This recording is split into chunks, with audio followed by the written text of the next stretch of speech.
दोस्तों, आधुनिक होने के चक्कर में इस सत्य को मत भूल जाना कि हम अपने मानव जीवन में जैसे कर्म करते हैं उनका वैसा ही फल हमें इस जीवन में भोगना पड़ता है। प्रत्येक कर्म का कुछ न कुछ फल होता है। नमस्कार साथियों, गहरे शब्द में आपका स्वागत है। मित्रों, आज हम आपको सुनाएंगे एक बूढ़ी औरत और उसकी 3 बहुओं की कहानी जो अपने कर्मों की वजह से कुतिया बन गईं। आज की कहानी बड़ी ही ज्ञानवर्धक और मोटिवेशनल है। तो चलिए चलते हैं कहानी की तरफ। एक छोटे से गांव में एक बूढ़ी माँ रहती थी। उसकी 3 बहुएं और 3 बेटे थे। बूढ़ी माँ बहुत धार्मिक थी और हर दिन पूजा पाठ में समय बिताती थी। वो सुबह सुबह उठकर गंगा स्नान करने जाती और भगवान विष्णु और माता लक्ष्मी की पूजा करती थी। कार्तिक महीने में वो विशेष रूप से स्नान और पूजा करती थी। इस दौरान वो माखन मिश्री, दही मिश्री और तुलसी के पत्तों का भोग भगवान को चढ़ाती थी और प्रसाद अड़ोसी पड़ोसी में बांटती थी।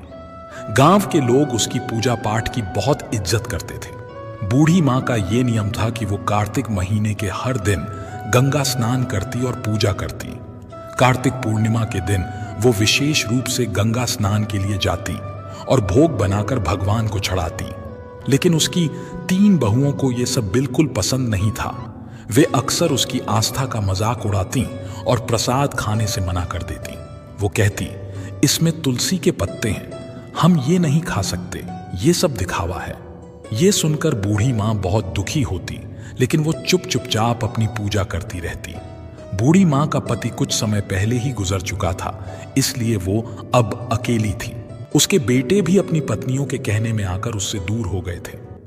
अब वो सिर्फ अपनी पूजा पाठ में ही मन लगाती और पड़ोसियों में प्रसाद बांटती। लेकिन उसकी 3 बहुओं को ये सब बहुत बुरा लगता था। वे कहती, ये सास जब देखो तब पूजा पाठ में लगी रहती है, अनाप शनाप खर्च करती है, पंडितों को बुलाती है, दान पुण्य करती है। अगर ये मर जाए तो अच्छा हो, कम से कम ये खर्चा तो बचेगा। बूढ़ी माँ ने अपने 3 बेटों को बड़े प्यार से पाला था। उसने और उसके पति ने मिलकर उनकी परवरिश की थी। लेकिन अब जब उसे अपने बेटों की सबसे ज्यादा जरूरत थी, तब वे उससे मुंह मोड़ चुके थे। बूढ़ी माँ दिन रात भगवान से प्रार्थना करती और अपने बच्चों के लिए आंसू बहाती। वो कहती, हे भगवान, मैंने तो कभी किसी का बुरा नहीं चाहा, फिर मेरे साथ ऐसा क्यों हो रहा है। एक दिन बूढ़ी माँ अपने भगवान विष्णु और माता लक्ष्मी के सामने बैठी प्रार्थना कर रही थी। उसकी आंखों में आंसू थे और वो भगवान से कह रही थी, हे भगवान, मुझे इस दुख से मुक्ति दिलाओ, मेरे बच्चों का भला करो और उन्हें सही रास्ता दिखाओ। इस तरह बूढ़ी माँ ने अपने पूजा पाठ और दान पुण्य के नियमों को नहीं छोड़ा। लेकिन उसकी 3 बहुओं ने ठान लिया था कि वे अब इस घर में नहीं रहेंगी और बंटवारा करके अलग हो जाएंगी। वे सोचती थीं, अगर हम अलग हो जाएं तो अपनी मर्जी से रह सकेंगे और सास की पूजा पाठ के खर्चे से बच सकेंगे। 3 बहुओं ने एक दिन आपस में बात की और बंटवारे की योजना बनाई। उन्होंने अपने पतियों से कहना शुरू किया कि अब हमें अलग हो जाना चाहिए। छोटी बहू ने अपने पति से कहा, देखिए, बड़े भैया के बच्चे बड़े हो रहे हैं और हमारे बच्चे छोटे हैं। हमें अभी बहुत मेहनत करनी है, बच्चों को पढ़ाना है। अगर हम अलग हो जाएंगे तो अपने बच्चों की अच्छी तरह से देखभाल कर पाएंगे। सास का खर्चा बहुत ज्यादा है, हर समय पूजा पाठ में लगी रहती है और बहुत पैसा खर्च करती है। मझली बहू ने भी अपने पति को समझाया, देखिए, अब बंटवारा हो जाना चाहिए, हम अपनी मर्जी से रहेंगे। क्या खर्चा करना है, क्या नहीं करना है, ये हम खुद तय करेंगे। सास के नखरे और खर्चे अब बर्दाश्त नहीं होते। हमें अलग रहकर अपने बच्चों का ध्यान रखना है। बड़ी बहू ने भी अपने पति से यही बात कही। बच्चे बड़े हो रहे हैं, कल उनका शादी ब्याह करना है, पैसे कमाते रहेंगे और सास का खर्चा करते रहेंगे तो कैसे चलेगा। हमारे बच्चों का भविष्य सुरक्षित करना है तो हमें अलग होना ही पड़ेगा। 3 बहुओं ने अपने अपने पतियों को समझा बुझाकर उनके मन में बंटवारे की बात डाल दी। 3 भाई अब बंटवारे के लिए तैयार हो गए। गांव के पंचों को बुलाया गया और घर का बंटवारा करने की बात हुई। 3 बहुएं भी बंटवारे में हिस्सा लेने के लिए तैयार हो गईं। गांव के पंचों ने घर का 4 हिस्सों में बंटवारा किया, 3 बेटों के लिए और एक बूढ़ी माँ के लिए। घर का सारा सामान भी 4 हिस्सों में बांट दिया गया। बूढ़ी माँ अब अकेली रह गई। पंचों ने अपना फैसला सुनाया और चले गए। तीनों बहुओं ने अपना अपना सामान अपने अपने हिस्से में रख लिया। बूढ़ी माँ के हिस्से में जो झोपड़ी थी वो उसमें रहने लगी। अब वो अकेली थी और अपने बेटों से निराश होकर अपने भगवान से प्रार्थना करती रहती थी। वो रोज सुबह जल्दी उठकर गंगा स्नान करती और भगवान विष्णु और माता लक्ष्मी की पूजा करती। वो पहले की तरह ही भोग बनाकर भगवान को चढ़ाती और फिर अड़ोस पड़ोस में प्रसाद बांटती। लेकिन अब वो बहुत अकेली हो गई थी। उसके तीनों बेटों ने उससे मुंह मोड़ लिया था और उसकी बहुओं ने उसे घर से बाहर कर दिया था। वो रोज भगवान से प्रार्थना करती, हे भगवान, मुझे इस दुख से छुटकारा दिलाओ, मेरे बच्चों का भला करो और उन्हें सही रास्ता दिखाओ। बूढ़ी माँ के पास जो थोड़ा बहुत आटा, दाल और चावल था वो उसी से काम चलाती। वो सोचती है, अब मुझे अपनी जिंदगी इसी तरह गुजारनी पड़ेगी। मेरे बच्चों ने तो मुझे छोड़ दिया है, लेकिन मैं भगवान की भक्ति नहीं छोड़ूंगी। उसकी भक्ति में कोई कमी नहीं आई। वो हर रोज तुलसी के पत्तों से भगवान का पूजन करती और पड़ोसियों को प्रसाद बांटती। एक दिन जब बूढ़ी माँ अपनी झोपड़ी में बैठी रो रही थी, तभी एक युवक आया। उसने दरवाजा खटखटाया। बूढ़ी माँ ने दरवाजा खोला और देखा कि एक 17-18 साल का हष्ट पुष्ट युवक खड़ा था। उसके चेहरे पर तेज झलक रहा था। उसने कहा, अम्मा, आप मुझे पहचानती नहीं, लेकिन मैं आपके मायके से आया हूं। मेरा नाम कृष्णा है। मेरे पिताजी ने मुझे आपकी मदद करने के लिए भेजा है। बूढ़ी माँ ने आश्चर्य से पूछा, कृष्णा, तुम मेरे मायके से आए हो? मैंने तो तुम्हें कभी देखा नहीं। कृष्णा ने मुस्कुराते हुए कहा, हाँ अम्मा, मैं आपके भाई का पोता हूं। हमें खबर मिली कि आपके बेटों ने आपको घर से निकाल दिया है, इसीलिए मेरे पिताजी ने मुझे आपकी मदद करने के लिए भेजा है। बूढ़ी माँ की आंखों में आंसू आ गए। उसने कृष्णा को अंदर बुलाया और उसे बैठने के लिए कहा। उसने पानी का गिलास और थोड़ा सा गुड़ दिया। कृष्णा ने पानी पिया और गुड़ खाया। फिर उसने अपनी थैली से कुछ खाने का सामान, कपड़े और दवाइयां निकाली। उसने कहा, अम्मा, ये सब सामान मैं आपके लिए लाया हूं। आप भूखी मत रहना, हम रोज आपको खाना भिजवाएंगे। बूढ़ी माँ ने कृष्णा को आशीर्वाद दिया और कहा, बेटा, तुम्हारा बहुत बहुत धन्यवाद। तुमने मेरे लिए जो किया है उसके लिए मैं भगवान से तुम्हारे सुख समृद्धि की प्रार्थना करूंगी। कृष्णा ने बूढ़ी माँ से विदा ली और वापस चला गया। बूढ़ी माँ ने अपने भगवान का धन्यवाद किया और सोचा, भगवान ने मेरी प्रार्थना सुन ली, अब मैं भूखी नहीं रहूंगी। अब बूढ़ी माँ को रोज खाना मिल जाता था। वो पहले की तरह ही भोग बनाकर भगवान को चढ़ाती और पड़ोसियों को प्रसाद बांटती। लेकिन उसकी तीनों बहुओं को ये सब देखकर बहुत जलन होती थी। वे सोचती थी कि ये बुढ़िया आखिर कहाँ से इतना खाना ला रही है। इसके पास कोई कमाने वाला भी नहीं है, फिर ये इतना तंदुरुस्त कैसे हो रही है। तीनों बहुएं बूढ़ी माँ की सेहत देखकर बहुत जलती थीं। वे सोचती कि बुढ़िया को हमने इसलिए अलग किया था ताकि वो जल्द ही भूखी प्यासी मर जाए, लेकिन ये तो और तंदुरुस्त होती जा रही है। एक दिन बहुओं ने फैसला किया कि वे बूढ़ी माँ की झोपड़ी में जाकर पता लगाएंगी कि वहां क्या हो रहा है।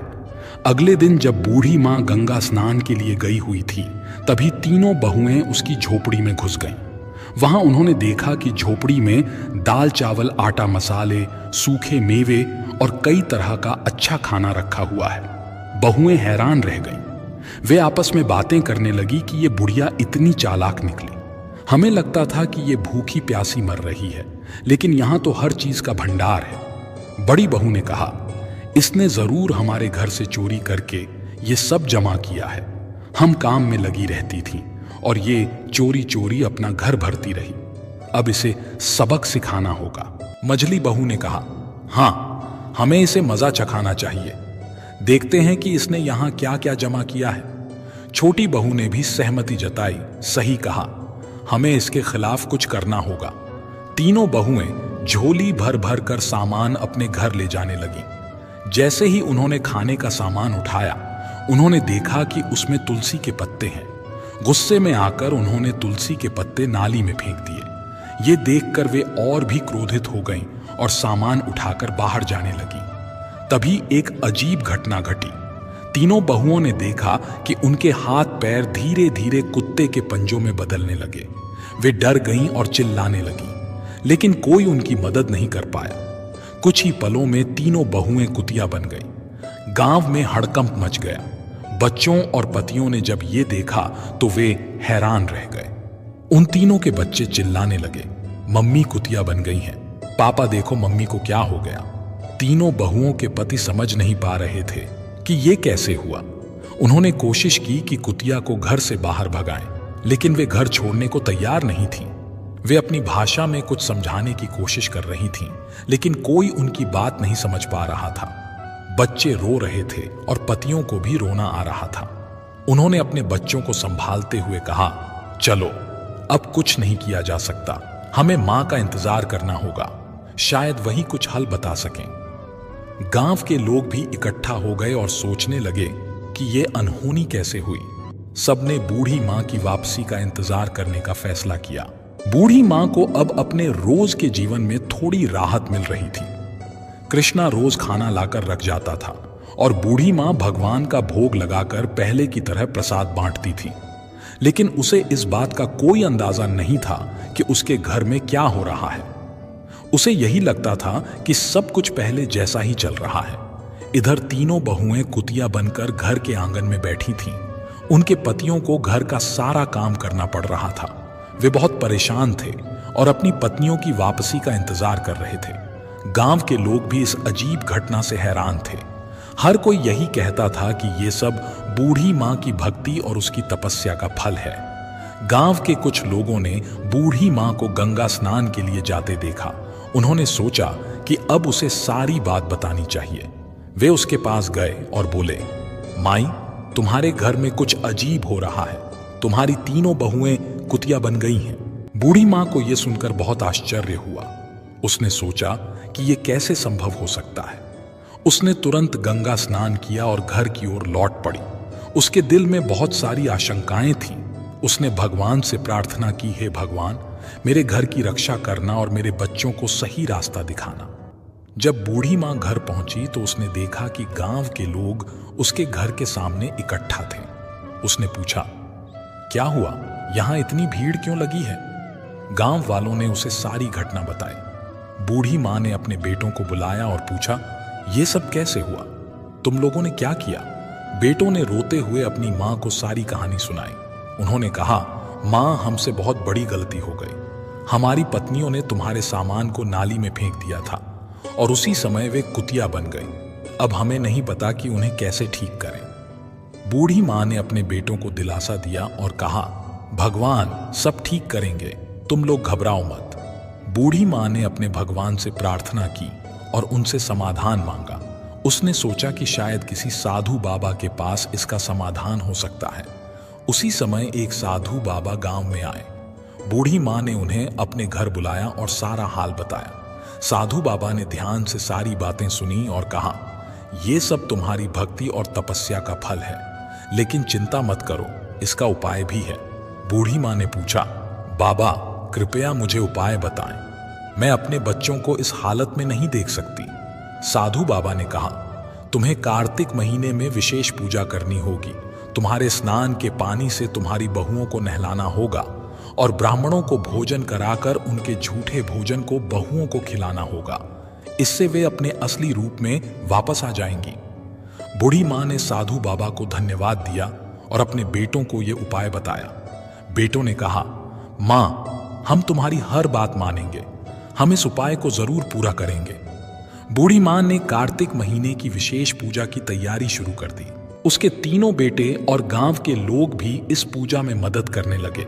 बेटों ने मिलकर पूजा का सारा सामान इकट्ठा किया और भगवान के लिए भोग बनाने की व्यवस्था की। हर सुबह बूढ़ी मां गंगा स्नान के लिए जाती और स्नान के पानी को एकत्रित करती। उसके बाद वो भगवान विष्णु और माता लक्ष्मी की पूजा करती और फिर अपने पड़ोसियों को प्रसाद बांटती। इस बीच तीनों बहुएं अभी भी कुतिया के रूप में घर के आंगन में बैठी रहती। उनके पतियों को घर का सारा काम करना पड़ता था। बच्चों को अपनी माताओं की बहुत याद आती थी और वे अक्सर रोते हुए अपनी दादी से कहते, दादी, माँ कब ठीक होंगी? हमें हमारी माँ वापस चाहिए। बूढ़ी माँ बच्चों को दिलासा देती और कहती, बेटा, भगवान सब ठीक करेंगे, तुम लोग धैर्य रखो और प्रार्थना कर। बच्चों को शांत करने के लिए वो उनसे कहानियां सुनाती और उनके साथ समय बिताती। बूढ़ी माँ ने पूजा के लिए 5 ब्राह्मणों को बुलवाया। बेटों ने भी अपनी ओर से 5-5 ब्राह्मणों को बुलाया। इस प्रकार कुल 21 ब्राह्मणों को बुलाया गया। ब्राह्मणों के लिए विशेष भोग तैयार किया गया। कार्तिक पूर्णिमा का दिन आया और बूढ़ी माँ ने अपने बेटों की मदद से ब्राह्मण भोज की तैयारी की। सुबह सुबह सभी ब्राह्मणों को आमंत्रित किया गया और उन्हें विशेष पकवान बनाकर खिलाया गया। ब्राह्मण भोज के बाद बूढ़ी माँ ने सबके पैर छुए और भगवान से प्रार्थना की, हे भगवान, मेरी बहुओं को उनके पूर्व रूप में वापस लाओ। मेरे कार्तिक स्नान और पूजा का फल उन्हें मिले। ब्राह्मणों ने तृप्त होकर भोजन किया और बूढ़ी माँ को आशीर्वाद दिया। उन्होंने कहा, माई, तुम्हारी पूजा और तपस्या सफल होगी। भगवान तुम्हारी प्रार्थना अवश्य सुनेंगे। ब्राह्मण भोज के बाद बूढ़ी माँ ने तीनों बहुओं को बुलाया। तीनों कुतियां भगवान के भोग के झूठे भोजन को बड़े प्रेम से खाने लगीं। बूढ़ी माँ ने उनके ऊपर गंगा जल छिड़का और उन्हें स्नान के पानी से नहलाया। जैसे ही गंगा जल और स्नान का पानी बहुओं के ऊपर छिड़का गया, एक चमत्कार हुआ।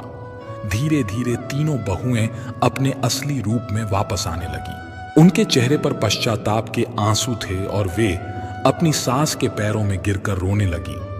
तीनों बहुएं कहने लगी, मां, हमें माफ कर दो। हमने तुम्हारे साथ बहुत बुरा किया।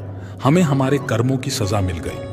अब हम तुम्हें कभी कोई कष्ट नहीं देंगे और हमेशा तुम्हारी सेवा करेंगे।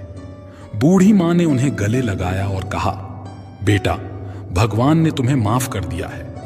अब तुम लोग सच्चे दिल से भगवान की भक्ति करो और अपने कर्मों को सुधारो। तीनों बहुओं ने अपनी सास से वादा किया कि वे अब हर साल कार्तिक स्नान और पूजा करेंगी और कभी भी बूढ़ी मां का अपमान नहीं करेंगी। इस तरह पूरे परिवार ने मिलकर भगवान की पूजा की और प्रसाद बांटा। तीनों बहुओं के अपने असली रूप में वापस आने के बाद घर में एक नई ऊर्जा और शांति का माहौल बन गया। बूढ़ी मां की भक्ति और तपस्या ने पूरे परिवार को एक नया जीवन दिया था। अब सभी मिलकर भगवान की पूजा करते और कार्तिक स्नान की महिमा को समझाते थे। बूढ़ी मां ने अपने बेटों और बहुओं को सिखाया कि भक्ति और सेवा का महत्व क्या होता है। उसने कहा, देखो बेटा, भगवान की पूजा और सेवा से हमें सच्चा सुख और शांति मिलती है। हमें हमेशा सच्चे दिल से भक्ति करनी चाहिए और दूसरों की मदद करनी चाहिए। बड़ी बहू ने कहा, मां, हम अब समझ गए हैं कि भगवान की पूजा का क्या महत्व है। हम हर साल कार्तिक स्नान करेंगे और भक्ति से जीवन जिएंगे।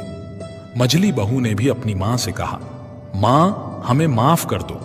हमने तुम्हारे साथ बहुत गलत किया। अब हम तुम्हारी सेवा करेंगे और तुम्हारे साथ मिलकर भगवान की पूजा करेंगे। छोटी बहू ने भी अपनी मां से वादा किया, मां, अब हम सब मिलकर रहेंगे और कोई भी तुम्हें कभी तकलीफ नहीं देगा। हम हर साल कार्तिक स्नान और पूजा करेंगे। बूढ़ी मां बहुत खुश हुई और अपने बच्चों को आशीर्वाद दिया। अब घर में सब मिलजुल कर रहने लगे। अगले साल कार्तिक पूर्णिमा के दिन पूरे परिवार ने मिलकर विशेष पूजा का आयोजन किया। घर को सजाया गया और भगवान विष्णु और माता लक्ष्मी की विशेष आराधना की गई। तीनों बहुएं सुबह सुबह उठकर गंगा स्नान के लिए गईं और स्नान के बाद भगवान का भोग तैयार किया। बूढ़ी मां ने सभी को सिखाया कि कैसे तुलसी के पत्तों का उपयोग करना है और भगवान का भोग लगाना है। उसने कहा, तुलसी के पत्तों में दिव्य शक्ति होती है और भगवान को ये बहुत प्रिय है। हमें सच्चे मन से पूजा करनी चाहिए और भगवान का भोग लगाना चाहिए। तीनों बहुओं ने पूरी श्रद्धा के साथ पूजा की और भगवान का भोग लगाया। उसके बाद सभी ने मिलकर प्रसाद बांटा और गांव के लोगों को भी बुलाया। गांव के लोग भी बूढ़ी मां की भक्ति और तपस्या की तारीफ करने लगे। भगवान की कृपा से अब परिवार में सुख और समृद्धि आने लगी। तीनों भाइयों का व्यापार अच्छा चलने लगा और घर में खुशियों का माहौल बन गया। अब तीनों बहुएं भी अपनी सास की सेवा में लगी रहती और हर काम में उनकी मदद करती। तीनों भाइयों ने भी अपनी मां से वादा किया कि वे अब कभी भी उसे अकेला नहीं छोड़ेंगे और हमेशा उसकी सेवा करेंगे। वे सब मिलकर हर त्योहार और विशेष अवसरों पर भगवान की पूजा करते और प्रसाद बांटते। बूढ़ी मां का जीवन अब पूरी तरह से बदल चुका था। उसकी भक्ति और तपस्या ने पूरे परिवार को एक नई दिशा दी थी। अब सब मिलकर भगवान की आराधना करते और जीवन में सुख शांति पाते। इस कहानी से हमें यह सीखने को मिलता है कि भक्ति सेवा और सच्चे मन से की गई प्रार्थना हमेशा फलदायी होती है। भगवान अपने भक्तों की सच्ची भक्ति को कभी निराश नहीं करते और उन्हें सुख, शांति और समृद्धि का आशीर्वाद देते हैं। दोस्तों, आज हम जो भी फल भोग रहे हैं वो हमारे पिछले जन्मों के कर्म के कारण है। वो हमारा प्रारब्ध कहलाता है। वो फल कर्ता को भोगना ही पड़ता है। कर्मों का फल हमें अवश्य मिलता है। जैसे भी कर्म किए होंगे वैसा ही फल मिलेगा। लेकिन हम इस बात को समय से समझ ही नहीं पाते। जब तक हमें इस बात का ज्ञान होता है कि हमने जो भी कर्म किए हैं उनका परिणाम क्या होगा, तब तक समय बहुत अधिक बीत चुका होता है। कर्म के 3 प्रकार होते हैं, जिनमें से पहला कर्म है संचित कर्म। संचित कर्म वो कर्म है जिनका फल इस जीवन में नहीं मिलता। वे जन्म जन्मांतर तक संचित होते जाते हैं, अर्थात इस जीवन के ही नहीं अपितु पूर्व जन्मों के सभी कर्म जो आपने उन जन्मों में किए हैं, आपने इन कर्मों को एकत्र करके अपने खाते में डाल दिया है। उदाहरण के रूप में कोई आपका अपमान करें और आप क्रोधित हो जाएं तो आपके संचित कर्म बढ़ जाते हैं। परंतु यदि कोई अपमान करें और आप क्रोध ना करें तो आपके संचित कर्म कम होते हैं। प्रत्येक जन्म में किए गए संस्कार और उसके फल जीव की व्यक्तिगत पूंजी है, जो अच्छी या बुरी दोनों प्रकार की हो सकती है। यही संचित कोश संचित कर्म कहा जाता है और मनुष्य इसे हर जन्म में नए रूप में अर्जित करता रहता है। श्रीमद् भगवत गीता के अनुसार दूसरा कर्म है प्रारब्ध कर्म। प्रारब्ध संस्कृत शब्द है जिसका अर्थ होता है प्राप्त हुआ। हिंदू ज्योतिष शास्त्र में प्रारब्ध कर्म उस कर्म का नाम है जिसे जीवात्मा पहले से ही इस जन्म में अनुभव कर रही होती है। प्रारब्ध कर्म जीवात्मा के पूर्व जन्मों में अर्जित किए गए कर्मों का परिणाम होता है, जो जीवात्मा के इस जन्म में अनुभव करने के लिए निश्चित किया गया है। ये प्रारब्ध कर्म जीवात्मा के जन्म, मृत्यु, अनुभव और जीवन की स्थितियों को निर्धारित करता है। प्रारब्ध कर्म जीवात्मा के पूर्व कर्मों का एक छोटा सा भाग होता है, जो उसे इस जन्म में अनुभव करने के लिए संकल्पित होता है। जब यह प्रारब्ध कर्म समाप्त हो जाता है तब जीवात्मा के नए कर्म प्रारंभ होते हैं। और तीसरा कर्म है क्रियमाण कर्म। ये कर्म शारीरिक हैं, जिनका फल प्रयास साथ के साथ ही मिलता रहता है। नशा किया, उन्माद आया, विष खाया, मृत्यु हुई। शरीर जड़ तत्वों का बना हुआ है, उसमें तुरंत ही बदला मिलता है। नियम के विरुद्ध आहार करने पर रोग की पीड़ा का, निर्बलता का अभिलंब आक्रमण हो जाता है और उसकी शुद्धि भी शीघ्र हो जाती है। क्रियमाण कर्म से ही संचित कर्मों का निर्माण होता है। कर्मों का ये जोड़ घटाना कैसे चला है? जो भी कर्म हम पूर्ण चैतन्यता से नहीं करते वो क्रिया नहीं प्रतिक्रिया है। जिसके प्रति आप चैतन्य नहीं हैं वो क्रिया नहीं हो सकती। और जब हम बिना चैतन्यता के कर्म करते हैं, जैसा प्रायः दैनिक जीवन में होता है, तो हमारे संचित कर्म बढ़ जाते हैं। इसे मैं एक योगी के उदाहरण से समझाता हूं। योगी एक वृक्ष के नीचे ध्यान में मग्न थे कि तभी एक व्यक्ति वहां आया और उनका बहुत अपमान करने लगा। वो शांत रहे, कोई प्रतिक्रिया नहीं हुई, ना बाहरी रूप से ना आंतरिक रूप से। उन्हें क्रोध भी नहीं आया। बाद में उनके शिष्यों ने, जो सब कुछ देख सुन रहे थे, पूछा कि आपको क्रोध क्यों नहीं आया? तो उन्होंने उत्तर दिया कि संभवतः पूर्वजन्म में मैंने उसका अपमान किया था। वास्तव में मैं प्रतीक्षा में था कि वो आकर मेरा अपमान करें। अब मेरा हिसाब बराबर हो गया। अगर मैं क्रोध करता तो फिर कर्म संचित हो जाते। इस प्रकार के कर्म क्रियमाण कर्म कहलाते हैं। मुझे सुनने के लिए धन्यवाद दोस्तों। मिलते हैं अगली वीडियो में एक नई सीख के साथ। खुश रहिए, अपना ख्याल रखिए। जय श्री कृष्णा। हर हर महादेव।